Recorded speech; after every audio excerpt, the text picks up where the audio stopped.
вклучам. Ви благодарам, председателе, почитувани колеги советници, почитувани гости и медиуми. И јас исто сакам да ја поддржам иницијативата. Ние советниците, значи од ВМРО, ДПМН и коалицијата ја поздравуваме оваа иницијатива. Воедно им се заблагодаруваме на Кромберг и Шуберт за нивната несебична грижа околу граѓаните на општина Битола, затоа што ова не е нивна прва донација. И сакам само да ве потсетам дека вие во еден изминат период така остро ги критикувавте и се подсмевавте за сега тие да донираат и да се грижат за граѓаните. Значи, бидејќи ова лабораторија, по мое мислење, доста касни и вие касните со мерките, самата директорка кажа дека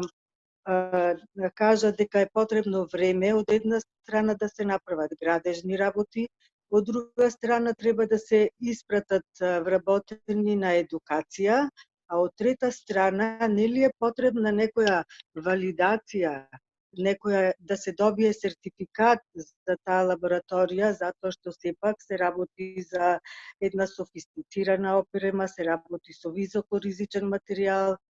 Мислам дека претходно треба да се извршат пробни тестирања за да се има поголема специфичност и сензитивност на тие тестови, а потоа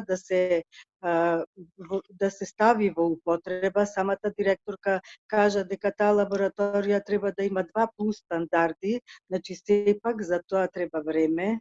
Вие касните, затоа што од февруар до денес веќе 3 месеци имаме. Луѓето умираат недокажани, затоа што не можат да се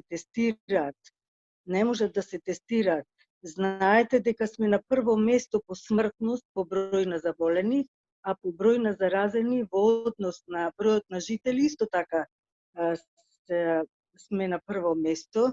Касните, како што касните со економските мерки, 2 недели помина, ни една економска мерка веќе немаме видено и вашето неработење имам впечаток дека е сведено на едно големо ке, меѓутоа во секој случај оваа лабораторија е добро да се стави, да се прошири дејноста, затоа што, како што кажа колегата Тони, таква лабораторија за молекуларна диагностика постои во Центарот за јавно здравје, а ова е само нејзино проширување.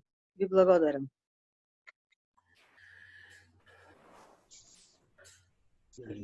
Значи, благодарам. Мислам дека Методи Илиевски бараше збор. Може јас само да реплицирам. Ајде, поведете. Да. Може? Да. Многу ми е жал кога доктори разговараат на ваков начин. Мислам дека ние барем не касниме во Битола. Прва лабораторија сме надвор од Скопје, досега лабораториите како се прошируваат, ги задоволуваат потребите. Не знам колку бев јасна, веројатно не бев јасна, дека ова е сега затоа што претходната лабораторија беше со 3 простори, сега по новиот стандард треба 4, значи сосема нов простор се оспособува, ќе се искористи секако опремата од претходната, меѓутоа сосема нова лабораторија се отвара. И нешто што е битно, дека посебна обука нема да има потреба да одат некаде, меѓутоа само за обука на апаратот може би ден до 2 ќе доаѓаат овде во Битола, затоа што веќе имаат искуство. Екипите, тимовите што работат со молекуларна диагностика само околу апаратот, мислам дека може би со еден ден обука ќе помини. А иначе, она меѓулабораториско тестирање во овој момент поминува за 2-3 дена, затоа што од Институтот за јавно здравје ќе се испратат примероци за тестирање и ако одговараат, значи резултатите, тоа ќе оди многу брзо, затоа што навистина и моментот и потребите налагаат, се работи за искусна екипа, значи не почнуваат сега прв пат да работат.